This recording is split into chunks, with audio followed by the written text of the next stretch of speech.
Hello guys, how are you today? Again, this is Chef Deborah, and today I'm going to teach you something about baking. Give you some tips and knowledge about baking and pastry.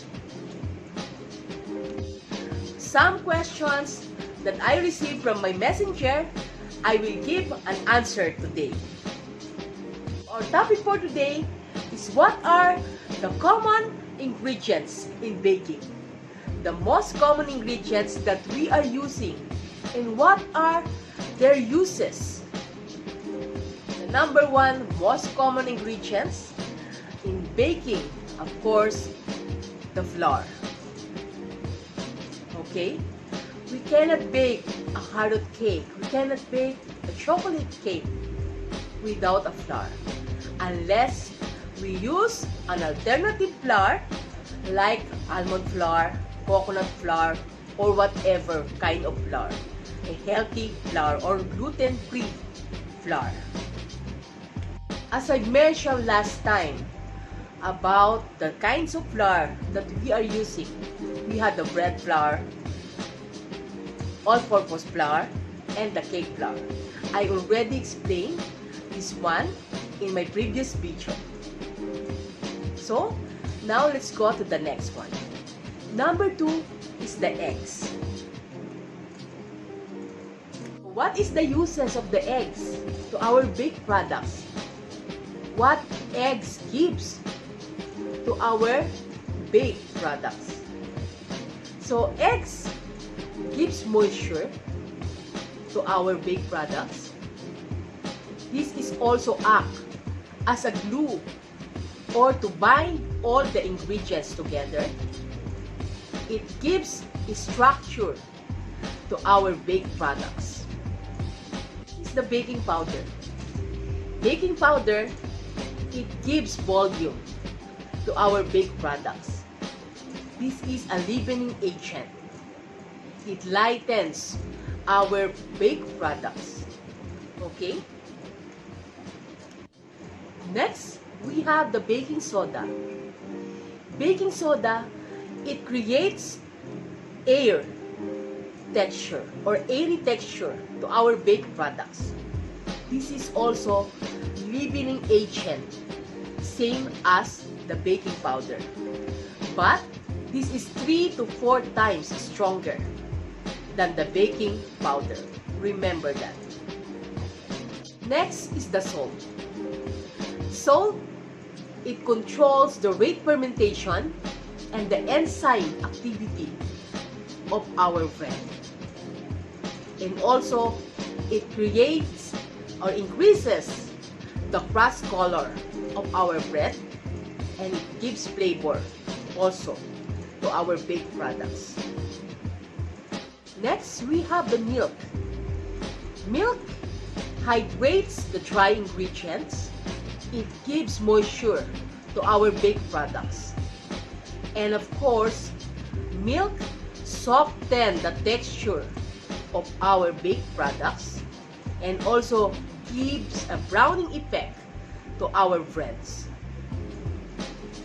It's also can added some flavor to our baked products. Next is the fats. Why you are looking at me when I said fats? Fats, oils, butter, shortening, margarine. You know, these fats, it gives a moistening ability to our baked products. It gives tenderness. It gives richness to our baked products. Next is the sugar. Sugar gives moisture, gives tenderness and softness to our baked products. It's also added crunchiness to our baked products. And this is also a food for the yeast. And next is the yeast. Of course, yeast is also one of the leavening agent. It rises our bread It produces gas to make our bread lighter and produce airy texture inside the bread. Okay, those are the most common ingredients and their uses, what they gives to our baked products. Okay, and now let's proceed to the questions that I received in a messenger. Somebody asking me, Chef, what will I do to make my bread softer? What is your secret that your bread is very lighter and very soft? What did you do? Okay, now I will answer again the question. So I'm not doing anything wrong. Of course, I'm always doing right in baking. To be serious, okay, I'm not adding any other secret ingredients in my bread. In my videos, what I posted in my YouTube channel, in my Facebook page, in my Instagram, all the videos, what ingredients that I posted in that video is the same ingredients that I'm using. I'm not adding any kind of chemical like improver, emulsifier, or anything preservatives in my baked products. You know, what is the secret? What is my secret? I know the techniques. I know the process. You must follow the right process, the 12 stages in bread making. And when you follow it, these stages, you will get the perfect bread in the whole world.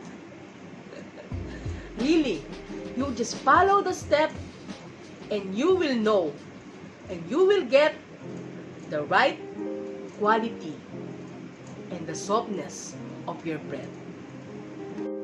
I don't have any magic to make it softer.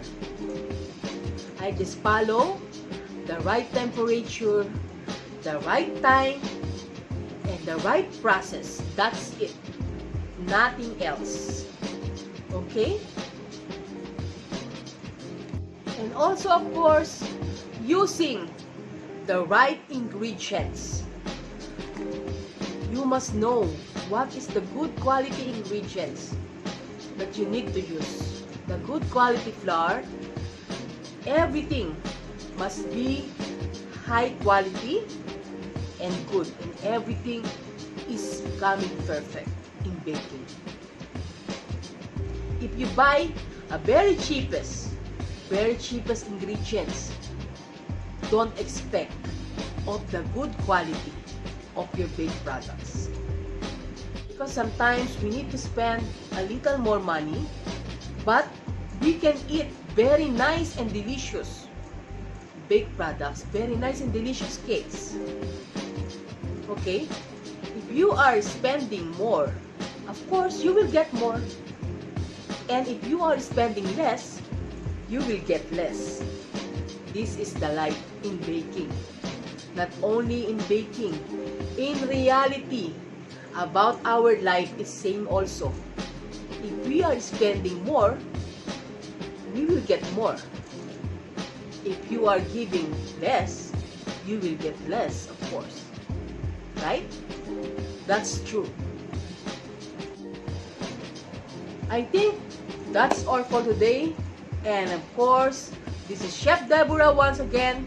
I hope you learned something with me in a Q&A with Chef Deborah.